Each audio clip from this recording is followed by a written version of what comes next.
नमस्कार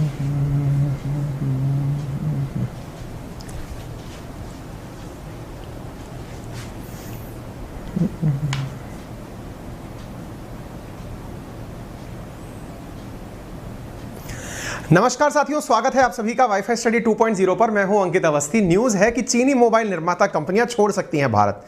अच्छा, bye the वे, ये आपको खुद से देख करके अंदर से फीलिंग तो आई रही होगी कि हाँ, तो इसमें कौन सी बड़ी बात है।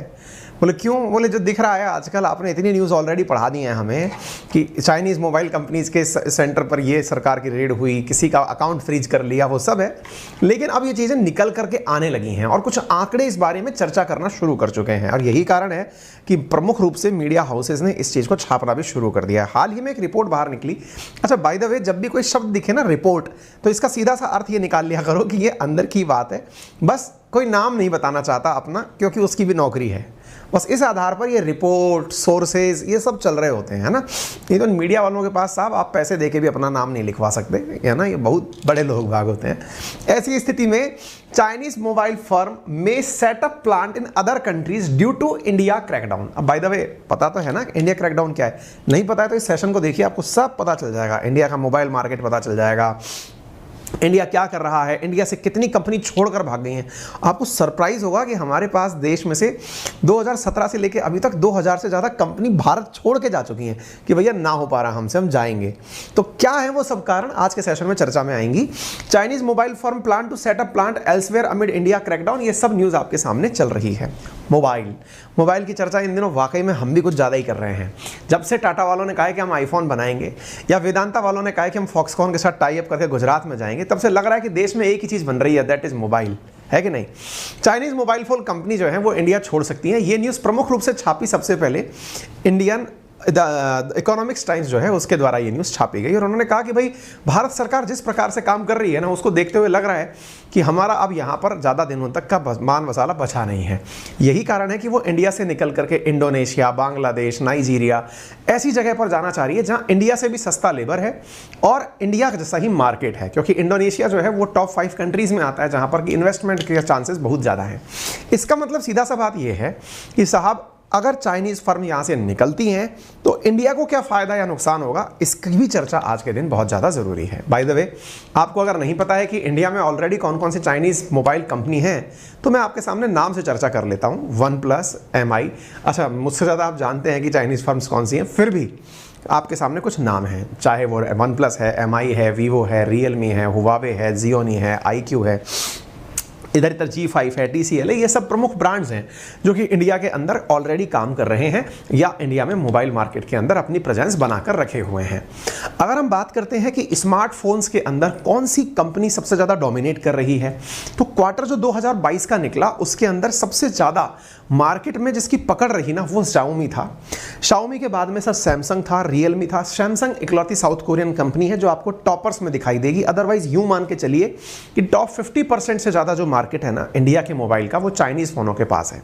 वहीं 2021 की अगर हम बात करें तो सैमसंग के पास सबसे ज़्यादा लीडिंग पोजीशन थी, लेकिन फिर भी 50% के आसपास मार्केट चाइनीज़ कंपनीज़ के पास था। अदर फोन्स के अंदर बाकी जो कंपनी हैं, जैसे कि हालांकि अब नोकिया दिखता नहीं है, लेकिन आईफोन है, इसके अलावा गूगल का पिक्सल है, आदि वो कंपनी है जो, और कुछ इंडियन कंपनीज भी हैं जो मार्केट में अपने तरह से सर्वाइव ढूंढ रही हैं। तो जब इंडिया में चाइनीज़ कंपनीज 50% से ज़्यादा मार्केट को होल्ड करती हैं तो इसकी वैल्यू भी बहुत ज़्यादा होगी। वैल्यू के बारे में हाल ही में एक रिपोर्ट निकली फ्रॉस्ट एंड सविलान के द्वारा, जिसने कहा कि इंडिया के अंदर जो मोबाइल मार्केट है ना, वो $2.4 ट्रिलियन रुपीज़ का है। ये अपने आप में अगर आप देखें तो इसमें 80 का भाग दे लीजिए, तो बहुत बड़ा मार्केट है जो कि इंडिया के अंदर निकल कर आता है मोबाइल का। यानी कि इंडिया इतना बड़ा रूप से मोबाइल के अंदर बढ़ रहा है। लेकिन ये क्या, इंडिया के अंदर जब हम न्यूज़ पढ़ने लगते हैं तो पता चलता है कि फाइनेंशियल ईयर 2022 के अंदर इंडिया का जो इंपोर्ट है मोबाइल का, वो 33% नीचे आ गया है।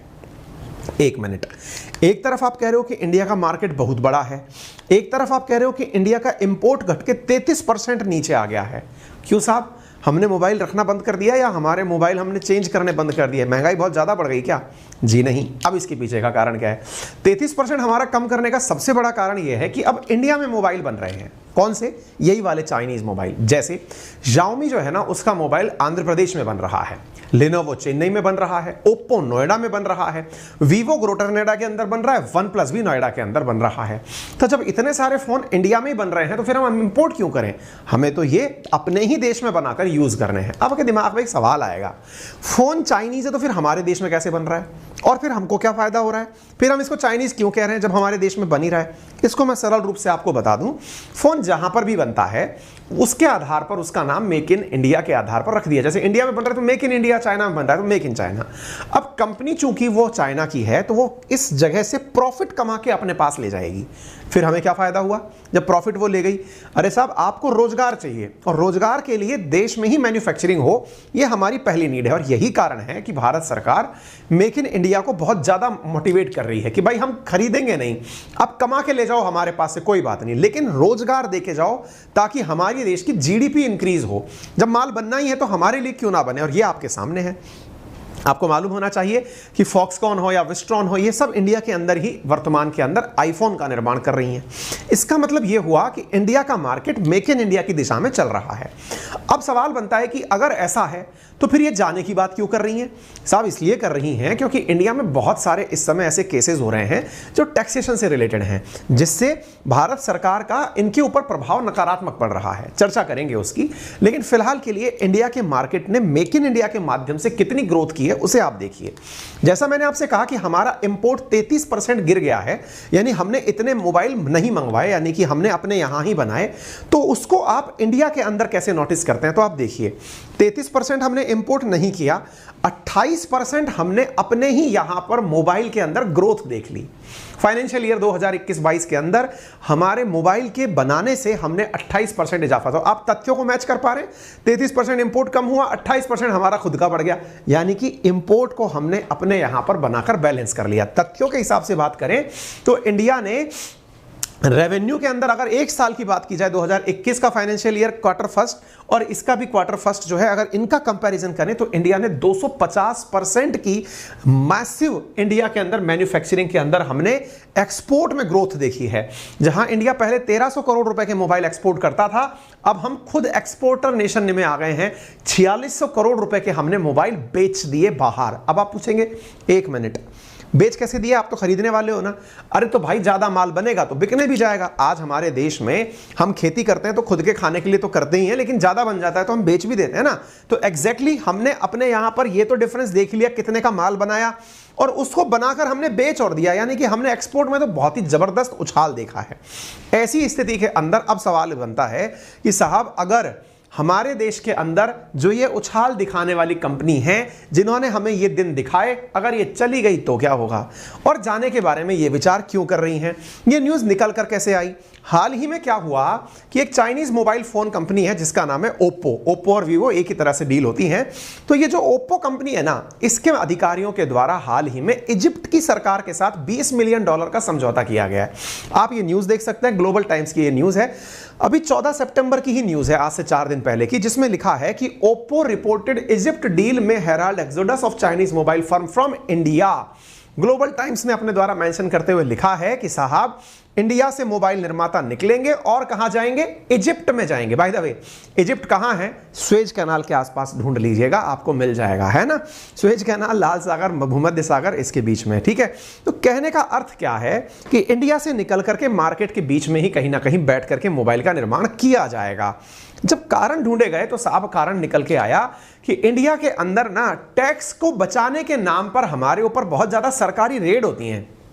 लगभग 1000 चाइनीज ऐसे अधिकारी हैं या चाइनीज बिजनेसमैन हैं जिनको इंडिया में आने के नाम पर मिसट्रीटमेंट दिया गया। मिसट्रीटमेंट का मतलब यह हुआ कि उनको ना ट्रीटमेंट अच्छा नहीं मिला, कि जाओ, आपको मतलब हम वैल्यू ही नहीं दे रहे हैं, कुछ उस प्रकार से। आपको यह तथ्य बड़ा चौंकाने वाला लगेगा कि 2800 विदेशी कंपनी हैं जो भारतीय मार्केट को 2014 से लेकर नवंबर 2021 के बीच में छोड़कर जा चुकी हैं। हम जिस प्रकार से खुश होते हैं ना कि वेदांता के साथ फॉक्सकॉन आ गया देश के अंदर, अब तो बहुत तरक्की हो जाएगी, लेकिन जब ये न्यूज़ सुनते हो कि इतने कंपनी छोड़कर जा चुकी हैं तो फिर से आपके दिमाग में एकदम वो आता है कि भाई ऐसा क्यों हो रहा है। इसके पीछे का बड़ा कारण क्या है? हमारे यहाँ टैरिफ ज्यादा हैं, साथ साथ टैक्स डिस्प्यूट बहुत होता है। आपने जितने भी केसेस सुने, मैंने आपके सामने वोडाफोन का केस सुनाया था, मैंने आपके सामने अगर याद हो तो केयन्स एनर्जी वाला केस सुनाया था, मैंने आपको बताया कि ये जितनी भी अभी वर्तमान में अमेजन वाला केस चल रहा है, इन सब के अंदर होता क्या है ना कि इंडिया गवर्नमेंट के जो टैक्सेशन है, क्योंकि हमारे जो हैं वो पोस्ट फैक्टो भी हैं, यानी कि पिछली तारीख से भी लागू हो जाते हैं, कुछ इस प्रकार के भी हमारे टैक्सेस हैं। तो ऐसी स्थिति में हमारे यहां पर कंपनीज को बहुत बड़ा नुकसान फील होता है, और ऐसी स्थिति में जब ये चीज दिखती हैं और चाइनीज कंपनीज को लगता है कि हमारी जो सबसे पावरफुल चीजें थी वो थे हमारे एप्लीकेशंस। इंडिया में हाल ही में 300 से ज्यादा चाइनीज एप्लीकेशंस बैन कर दिए गए हैं, तो अब चाइनीज प्रोडक्ट के अंदर वो बात नहीं रह गई, तो इन्हें लगता है कि अब चले जाने में ही हमारी बधाई है। ऐसी ही बीच में एक न्यूज निकल कर आई थी, अगर आपको याद हो तो इंडिया में न्यूज निकल के आई थी कि भारत में 12,000 रुपए से कम के जो चाइनीज फोन हैं वो बैन कर दिए जाएंगे, ये सरकार का कहना था। ऐसी न्यूज सोर्सेज के थ्रू निकल के आई, लेकिन फिर बाद में जब सरकार को समझ में आया कि यार 12,000 से कम के अगर फोन अगर बंद कर दिए तो इंडिया में बड़ी दिक्कत खड़ी हो जाएगी, क्योंकि मार्केट तो 10,000 के मार्केट रेट का बहुत ज्यादा है। ऐसी स्थिति में सरकार ने कहा नहीं, बंद करने का मतलब है हम इंपोर्ट नहीं करेंगे, देश में ही बनवा के बिकवाएंगे। हालांकि अब ये क्लियर हो गया है कि ये कंपनीज इंडिया में काम कर सकती हैं, 12,000 से कम रुपए से कम के फोन बनाने वाली, और इंडिया में बना के बेच भी सकती हैं। ठीक है, अब फिर सवाल बना, तो बोले सर एक बात और बताइए कि ये 12,000 रुपए से कम वाली फोन की कंपनी, चाहे वो शाओमी है, चाहे वो और कोई ओप्पो, वीवो जो भी है, इनके यहां पर जो छापे पड़े थे उनका क्या कारण था? तो देखिए वो तो मैंने आपको बहुत डिटेल में ऑलरेडी सेशंस करके बताए हुए हैं। मैंने एक महीने पहले आपके सामने ये दोनों सेशन करके बता दिए हैं कि इंडिया में ये चाइनीज फर्म्स क्या करती हैं कि जितना भी इंडिया में खर्च होता है उसको तो लॉस में दिखाती हैं, और अपने द्वारा जो पैसा कमाती हैं उसे डिविडेंड के रूप में अपनी चाइना में भेज देती हैं। टैक्स बचाने के मामले इनके ऊपर काफी ज्यादा हावी हुए, और कैसे कैसे इन्होंने टैक्स बचाया उसके लिए आप मेरा पुराना वीडियो देख सकते हैं। ठीक है, ऐसी स्थिति में जब ये न्यूज निकल कर आई, भाई न्यूज में तो न्यूज निकलती है, बात में से बात निकल के आती है। जहां हम इतनी तारीफें करती हैं कि भाई फलानी कंपनी हमारे देश में आ रही है, आईफोन आ रहा है, हम तो ऐसे समझ रहे हैं कि अब हर भारत वाली के हाथ में, जैसे अंबानी ने कभी कहा था ना, अब हर मुट्ठी में होगा मोबाइल टाइप से, वो कर लो जहां मुट्ठी में। अब तो हमको ऐसा लगा आईफोन इंडिया में बनेगा तो जाने मुफ्त में बटेगा क्या? ऐसा नहीं है, एप्पल नहीं है जो पेड़ पे टकेगा और आप ले लेंगे। मुद्दा यह है कि साहब इंडिया के अंदर कंपनीज आ कम रही हैं, जा ज्यादा रही हैं, ऐसी रिपोर्ट्स हैं। 2783 फॉरेन कंपनीज हैं जो इंडिया के अंदर बंद हो गई। ये सरकार ने खुद ने अपने द्वारा जवाब देते हुए कहा है। दिसंबर 8 को शीतकालीन सत्र के अंदर पीयूष गोयल जी ने अपने द्वारा जवाब में दिया कि साहब हमारे देश में इतनी कंपनीज बंद हो गई। अब मैं आपके सामने एक फिगर रखता हूं जिसको आप देखेंगे और उस फिगर को आप यूज कर पाएंगे अपनी आंसर राइटिंग में, अगर कहीं डिबेट करते हैं उसके अंदर या किसी इंटरव्यू में जाते हैं उसमें। क्या फिगर है जरा उसे देखें आप। 10,756 फॉरेन कंपनीज जो है वो इंडिया के अंदर रजिस्टर की गई, कब से कब तक? 2014 से लेकर 2021 के बीच में। उनमें से 2783 कंपनीज जो है ना उन्होंने इंडिया में अपना काम करना बंद कर दिया। ऐसी स्थिति में 12,458 एक्टिव सब्सिडरी फॉरेन कंपनीज जो है वो इंडिया में ऑपरेट कर रही हैं। सब्सिडरी का मतलब क्या हुआ? मेन कंपनी कहीं और है, उसकी ब्रांच यहां डली हुई है। 64,000 जॉब जो है ना वो हमारे इसलिए खत्म हो गए क्योंकि हमारे देश के अंदर से 2017 के बाद से कंपनीज बंद हो गई। यानी एक तरह से जब हम ये नंबर दिखाते हैं कि वेदांता और फॉक्सकॉन आकर के देश में काम करेंगे तो 1 लाख नए जॉब बनेंगे, तो हमें यह फिगर भी देखना चाहिए कि जो कंपनीज बंद हुई उनकी वजह से 64,000 नौकरियां खत्म हो गई। 2,485 करोड़ का इन्वेस्टमेंट हम लोगों ने केवल कार डीलर्स के कारण खो दिया। आपको मालूम होना चाहिए देश के अंदर ऑटोमोबाइल इंडस्ट्री के अंदर बड़ी बड़ी कंपनीज ने अपने यहां पर ताले लगा लिए, चाहे वो फोर्ड हो, चाहे जनरल मोटर्स हो, चाहे हार्ले डेविडसन हो, मैन हो, ये सारी कंपनीज इंडिया छोड़ करके चली गई। इनकी वजह से देश में बड़ी मात्रा के अंदर लोग जो हैं वो बेरोजगार हुए। फिर सवाल बनने लगा, तो सर एक बात बताइए, इंडिया से आफ्टर ऑल ये मल्टीनेशनल कंपनीज छोड़कर जाती क्यों हैं? जाने का बड़ा कारण क्या है? क्या सरकार कुछ बहुत ज्यादा गलत कर रही है क्या? नहीं, बहुत सारे कारण जिम्मेदार हैं। टैक्सेशन, टैरिफ, ये तो एक अपने आप में बड़ी चीज है, लेकिन अगर केवल यही कारण होता कि सरकार का टैक्सेशन का तरीका गलत है तो इंडिया के अंदर ये कंपनीज काम ना कर रही होती। कौन सी? जैसे इंडिया के अंदर जो मारुति सुजुकी है उसका 42% मार्केट शेयर है, जिसमें से सुजुकी एक जापानी कंपनी है। ठीक इसी प्रकार से इंडिया के अंदर 14.56% का जो क्षेत्र है वो हुंडई का है। हुंडई जो है हमारे देश के अंदर एक साउथ कोरियन कंपनी है। ऐसे ही टाटा मोटर्स भी हमारे देश के अंदर 13.43% के साथ तीसरे स्थान पर है। महिंद्रा है, किया मोटर्स जो कि हाल ही में आई और एक बहुत बड़ा मार्केट जो है वो लेकर के मार्केट में तैयार हो गई। इसका मतलब ये हुआ और भी अदर फैक्टर्स हैं। इंडिया का मार्केट अपने आप में समझने लायक एक चीज है जिनमें कई बार कंपनी सेट नहीं हो पाती हैं, वो भी एक बड़ा कारण बनता है हमारे देश को छोड़कर जाने के लिए। लेकिन ये तो सच है कि अगर आप टैक्स बचाओगे तो आप हमारे देश में आकर के भी हमारी कोई भलाई नहीं कर रहे हैं। अगर आपको जाना है तो आप सहर्ष जाएं। यही कारण है कि ड्यूटी बचाने के चक्कर में चाइनीज फर्म्स पर भारत की जांच एजेंसीज ने अपने द्वारा जांच बिठा दी थी, ठीक है ना। इसी प्रकार से आपको मालूम होना चाहिए कि कई ऐसी जांच भी निकल कर आई कि जो चाइना के लोन फर्म्स हैं, जो लोन देने वाली जो फर्म्स हैं, उनने पेटीएम, रेजर पे, इनके साथ काफी बड़ा फ्रॉड किया है। एनीवे, इन सब चीजों से आपका ज्यादा वास्ता फिलहाल के लिए नहीं होना चाहिए, लेकिन एक बड़ा प्रकार आपके मन में उठना चाहिए कि सर क्या कारण है कि चाइनीज फोन तो इंडिया में आते हैं लेकिन इंडियन फोन इंडिया में नहीं बिक पाते हैं। क्या हमारे फोन बहुत गंदे हैं क्या? नहीं नहीं नहीं, हम लोग ना कॉम्पिटिटिव मार्केट में नहीं टिक पाते। हमारा प्रोडक्ट तुलनात्मक रूप से थोड़ा महंगा फील होता है। तभी तो 2015 के अंदर जहां भारत के निर्मित फोन जो मेड इन इंडिया, मतलब जो मेड फॉर इंडिया थे, यानी पूरी तरह से जो माइक्रोमैक्स प्रकार के जो फोन थे, उनका मार्केट 32% के आसपास था। 2016 में बढ़कर के 47% हुआ। लेकिन धीरे धीरे इन कंपनीज ने जिस प्रकार के अपने प्रोडक्ट निकाले, हर दिन नया प्रोडक्ट निकाल करके, आज स्थिति ये आ गई 1% मार्केट के अंदर मार्केट शेयर है इंडियन फोन निर्माता कंपनीज का। यानी कि ये अपने आप में एक सोचनीय बात है कि ठीक है, सारी बातें अपनी जगह सही हैं, चाइनीज फोन हमारे देश में बनते हैं, रोजगार बढ़ता है, लेकिन यह भी उतना ही कड़वा सच है कि हमारे फोन खुद के ही नहीं टिक पा रहे। इंडिया को आवश्यकता है कि अपने ही प्रोडक्ट्स को काफी ज्यादा प्रमोट करे। उनको बढ़ावा देने के लिए सरकार अपनी PLI जो प्रोडक्शन लिंक इंसेंटिव स्कीम है, उससे इंडियन ब्रांड्स को प्रमोट करे, ठीक है ना। सरकार ने यह तो स्पष्टीकरण दे दिया कि चाइनीज फोन जो 12,000 से कम के हैं, उनको भारत में चाइनीज फोनों को बनाने से इनकार नहीं करेंगे, यहां आकर के वो बना सकते हैं। तो उम्मीद है कि आप लोगों को टाटा के आईफोन में या फिर ताइवान की फॉक्सकॉन में जितना इंटरेस्ट है उतना ही चाइनीज कंपनीज में भी होगा, क्योंकि अल्टीमेटली वो भी हमारे लिए डायरेक्टली इनडायरेक्टली जॉब से रिलेटेड रही हैं। तो उम्मीद है कि आपको ये सारी बातें बेहतरीन तरीके से समझ में आ गई होंगी। अगर आपको ये जानकारी समझ में आ गई है तो अपने सभी साथियों के साथ इसे साझा करें। वीडियो पसंद आया है तो इसे लाइक करना बिल्कुल ना भूलें। चैनल पर नए हैं तो सब्सक्राइब कर लें। मेरा रेफरल कोड है अंकित10, जिसका यूज करके आप पा सकते हैं अनअकैडमी पर 10% डिस्काउंट। साथियों, अंकित अवस्थी सर के नाम से मेरा वेरीफाइड टेलीग्राम चैनल है, जिस पर इस कंटेंट की PDF मैं आपके साथ साझा कर दूंगा। एक बड़ी सूचना यह है जो अभी इन दिनों मार्केट में चल रही है, SSC का नोटिफिकेशन आया। SSC का नोटिफिकेशन आया या जानकारी जिसके बारे में आई, 20,000 से ज़्यादा वैकेंसीज की बातें आई। और जो सबसे इंटरेस्टिंग चीज़ हुई वो ये थी कि मेंस के अंदर भी अब GK पूछा जाएगा। और जैसे ही मेंस के अंदर GK पूछा जाएगा वाली बात निकल कर आई, तो सवाल ये बना कि GK पढ़ने के लिए अब हमारे पास ऑप्शंस क्या होंगे। तो जनाब, अगर आप मुझे एक उपयुक्त ऑप्शन समझते हैं, क्योंकि अभी तक SSC प्रीलिम्स में आपके लिए GK आया करता था, जिस लेवल का GK मैं पढ़ाता था उसे पढ़ते हुए बच्चे यही बोलते थे, सर आप स्टेट PCS या फिर UPSC लेवल टच कर जाते हो SSC में। अब जो आपकी पुरानी मेहनत है वो काम में आने का समय आ गया है, क्योंकि मेंस के अंदर, SSC मेंस के अंदर विशेष रूप से अब वही वाला एनालिसिस काम आने वाला है जिसको आप इतना समय देकर हमारी क्लासेस से पढ़ते थे।